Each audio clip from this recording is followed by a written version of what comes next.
My name is Michael Hynes. I'm the Superintendent of Schools for the Patchogue Medford School District. Before I was a school superintendent, I was an elementary teacher for many years.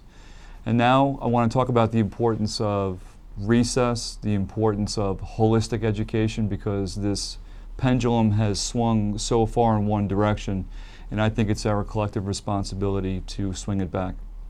One of the things that I believe we need to focus on with our students is a more balanced way of making sure our kids get what they need and deserve.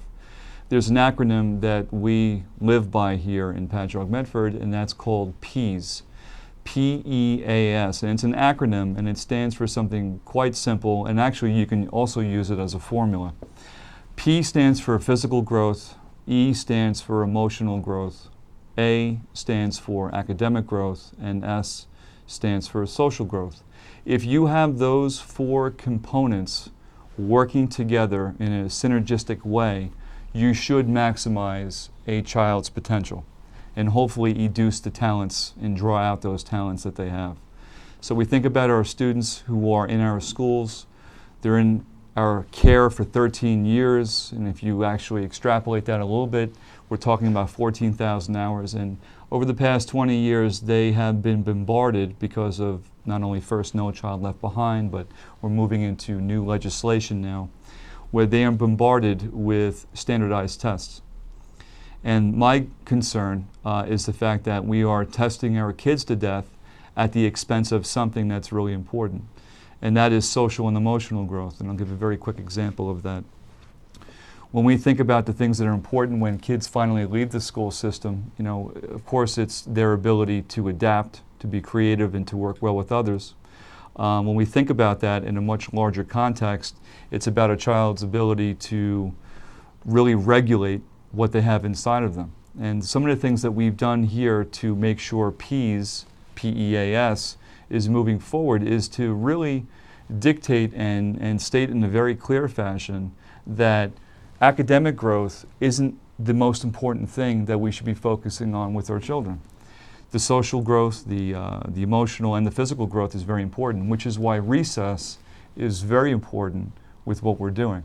Now, recess, unfortunately, has been on the endangered species list for quite some time, and my fear is it is soon to be extinct. I think traditionally, when we think about recess for our kids at the elementary level, it's about maybe 10 to 15 minutes. If you're lucky, 20 minutes if you really struck gold. In our school district, it's 40 minutes. We doubled it last year. And what we have seen is really quite close to being remarkable as far as discipline referrals being reduced significantly, attendance improving, and time on task when they get back into the classroom. Our kids are ready to rock and roll and they're ready to learn because they've expended that energy.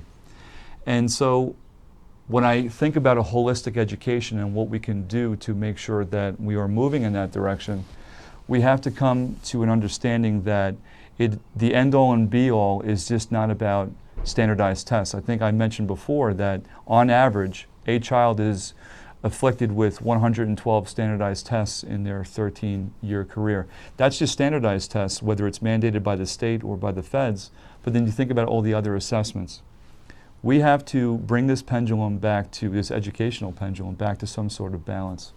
And when you think about recess and what that means, the upside is kids get to work well with others, they get to have self-directed play. They are so used to scripted, we tell them what to do when they wake up, we tell them what to do when they get in the class. They need time to think things through and think out for themselves. And recess is the perfect opportunity to do that. I don't care what anybody says. It is just as important because it's an extension of the classroom. And the research behind that is significant. If you look at Dr. Peter Gray's work, it certainly supports that notion. And I think the last thing I want to focus on when it comes to PEAS, PEAS, has to do with yoga and meditation. The journey inward for our children is just as important as their journey outward when they learn new things and it becomes part of their DNA. So to learn how to work with their emotions, to think things through, to have empathetic skills, to carve out time for that, it is just as important as math, it's just as important as language arts, it's just as important as any subject you could think of. art and music, if we want a child well-rounded, the things that they learn in those particular areas are just as important. And we need to get that notion out there to not only our school boards, to our other superintendents, but to people who are in charge of our education systems. And the time is now to move forward in that direction.